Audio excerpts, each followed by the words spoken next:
Welcome to MarcusG.tv. I'm Chef Marcus Guiliano. And Jamie. And I'm a chef on a mission, chefonamission.com. Find all my cool stuff there. Find all of our really cool stuff at Aroma Time Bistro here in Ellenville, New York. And let's talk genetically modified foods. There was that article that we just did on genetically modified corn tortillas out of Mexico. How 90% of them are genetically modified corn. Yep. Not a surprise to me, not a surprise to you, but it might be a surprise to some of the people out there thinking that, oh, this stuff is isolated and this and that. It's not. So online, these companies, whether it's pharmaceutical companies, whether it's a genetically modified industry, they pay people to go online and make comments. So when there's an article out there on why GMOs are not good, or why this vaccination isn't good, or why this whatever's not good, there's always people that go on and leave these very well written and articulated comments that make you think like, oh wow, this article could be very wrong. A lot of these people indeed never have a real name. They never put up a real picture. Sometimes they use fake names like Donald Trump has done many things to me. I've had lots of comments from him. I had lots of comments from like other famous people that really aren't them, but they're out there challenging what I'm putting online in my videos or what articles are written. Here's an article, with that article we read on transgenic corn, here's a comment from somebody named Happy Girl. Now Happy Girl, what would you think of that? Oh, this girl knows a lot. This girl knows a lot. She's happy, right? No picture though, however, nothing like that. What is her comments? Now, I can guarantee you she's being paid to put this up, 100%, because you don't go out of your way to list facts and this and that. I bet if you followed her comments, she's just comments left, right. And I could be totally wrong with this particular one, but this is how it typically works. So her comment was, ever since mankind discovered farming and settled down, we have been modifying plants for our use. Corn has gone from a grass-like plant to what we have today. Augustine Friar Gregor Johanna Mendel in 1866 published his work on pea plant genetics, which began the science of genetics. See, so there's some facts there, there's some dates, okay? Plant selection by our ancestors could now be explained. The term GMO has become a dirty word, but we have been doing this forever. There you go. We just couldn't explain it. Until we get our world population under control, we will need these high-yield plants to feed us. We need the World Seed Bank as a repository of plant genetics for our future generations of scientists. The world's plants are under stress from pollution, poor soil, climate change, etc. And we really need scientists to modify today's plants so we can eat tomorrow. This person, the way they wrote this, to the average person, this makes total sense. We've been doing it forever. Let's move forward. We have some severe problems. Here's the facts. Here's the history. Here's the problems. We are overpopulated and we need food. And we need food, and this is the direction we have to go in. Now, here's where this person is dead wrong. Okay, first of all, they're right on. Yes, we have been manipulating genetics in plants. That's been happening all along. We've manipulated genetics in a lot of things, not only plants and dogs and cats. Humans, you cross two different, humans with somebody from Asia, somebody from Africa. So genetics are mixed all the time, okay? But the way that you define genetically modified foods as opposed to hybridizing. See, what they would do back then was he would take three different pea plants. One had a certain characteristic that you wanted, and the other had a certain characteristic you wanted. You crossbred them. You didn't put it into a laboratory where you actually spliced the genes. You would introduce pea plant to pea plant to pea plant. You would introduce corn to corn, apple to apple, cucumber to cucumber. At the very rare occasion, you'd say, okay, a plum and an apricot, which is called a pluot, to hybridize those two together. Modern technology of genetically modified laboratory things, which this person says is okay and we need for the future because we've always been doing it, now consists of taking harmful toxins and putting it into the plant. Right. So for example, if you stuck Roundup next to an organic corn plant and Roundup, those two are never going to crossbreed. If you dropped the Roundup on the pollen and tried to crossbreed, they're never going to crossbreed because they're two foreign different objects, two foreign different matters.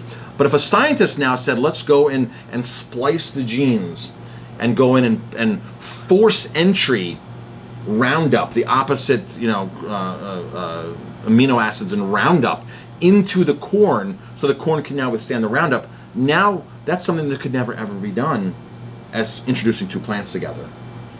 So people often, and people that are pro genetically modified foods, have this take. We've been doing it forever, folks. Get used to it. It's been done forever. You've been eating it. This is nothing new. You've been eating it. There's been no harm in this. And believe me, a lot of the food in our grocery stores are totally hybridized. I always wonder, like, what did the real broccoli look like? What did the real, here in New York, like, we can walk out and pick Queen Anne's lace, which is the original carrot, which is a little tiny, tiny root that is a very pungent carrot taste. But so if you press the plant down when it's growing in the summertime, the carrot will get a little bigger. But that's not the original carrot. That was hybridized to make it look like the modern day carrot. The big carrot. Same thing with corn. Corn used to grow in all these tiny stalks, and have all these small little corn things all the way around it, as opposed to one stalk with a dozen ears, big fat ears on it. So farmers have done this because they want their crops to get more yield, and they want their crops to ship better.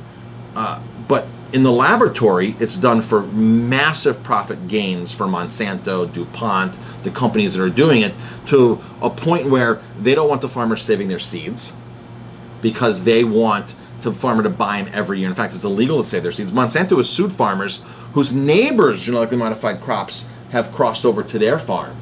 They've gone after them. So Monsanto has a huge, massive legal team that is not afraid to go in and just be cutthroat and make farmers go bankrupt. In India, they do that. In India, it's totally done that. The whole farmer genocide in India, which is over, I think, 300,000 farmers now.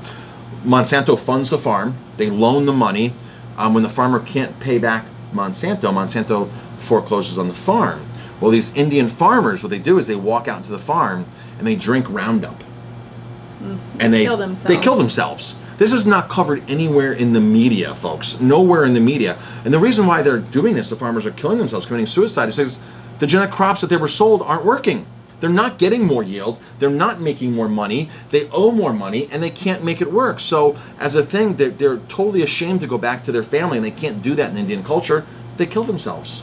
They leave their families there with, a single mom now who can't provide for these families, and Monsanto takes over the farm. So, folks, the proof is that these are not really working. Sure, you might have a crop that has one thing or two things that might be beneficial, but the overall picture is that these are highly detrimental to the environment. They cross-contaminate everywhere, as we mentioned in the previous video. There's been stories of how people get sick, farmers that harvest them. The bee population is in massive decline because of these. The bee population wasn't in decline when you hybridized two apples and had a new apple varietal. The bee population wasn't in. People weren't getting sick. You could still eat the crop. Now, granted, a hybridized apple might not be as healthy as the pure strain heirloom varietal of the apple, and that's understandable. Same thing with tomatoes. Tomatoes could have 8 minerals, 12 minerals, or if it's an organic soil grown, it could have 56 minerals. It could have, and that can be dependent upon the soil you grow it in and the type of tomato that you're doing.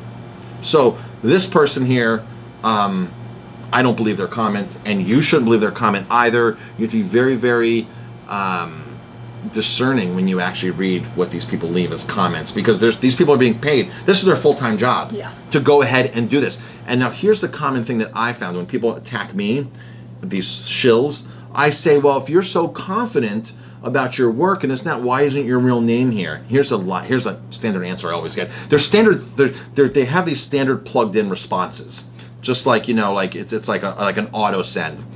They say, I fear for my family. If I were to identify myself, I would fear for my family. And I've gotten that comment 50 times over the last 10 years because I've attacked the salmon farms. I've attacked, in the salmon farms really, they really have some shills out there. I've attacked the vaccine industry. I've attacked the genetically modified industry. I've attacked those three industries just unwillingly. And I'm currently attacking the sweet and low Beverage Alliance on Twitter, because as soon as you post something on how sweet and low is bad for you, or non-caloric sweetener is no good, and they immediately come on the Beverage Alliance and they have paid for dietitians with the certifications, with the credentials, coming in and saying that's not true, and here's the real science. And their Twitter handle is called Let's Clear It Up. So every week on Friday, I go through there and I see who they've interacted with all week, and I go in there and say to the person who they're now attacking that it's a paid-for front by the Beverage Association, and they're there to prove a point, and their science isn't valid. And I do that every week on Twitter, because I'm out there just as attacking them as much as they're attacking the people that are trying to present. You know, it's funny because they'll always go after Life Extensions, who's the vitamin company. Life Extensions has their stuff together. They have all the peer-reviewed science. When you call them and you're looking to buy a vitamin, they will send you study after study after study why that vitamin, why that food, why this is good for you and beneficial.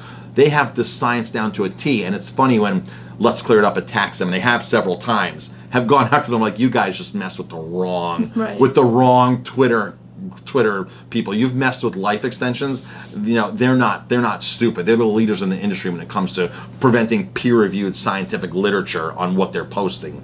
So, I'm Chef Marcus Guiliano. And Jamie. Thanks for watching. If you like our videos, please hit like, subscribe, and definitely pass them on. Have a great day.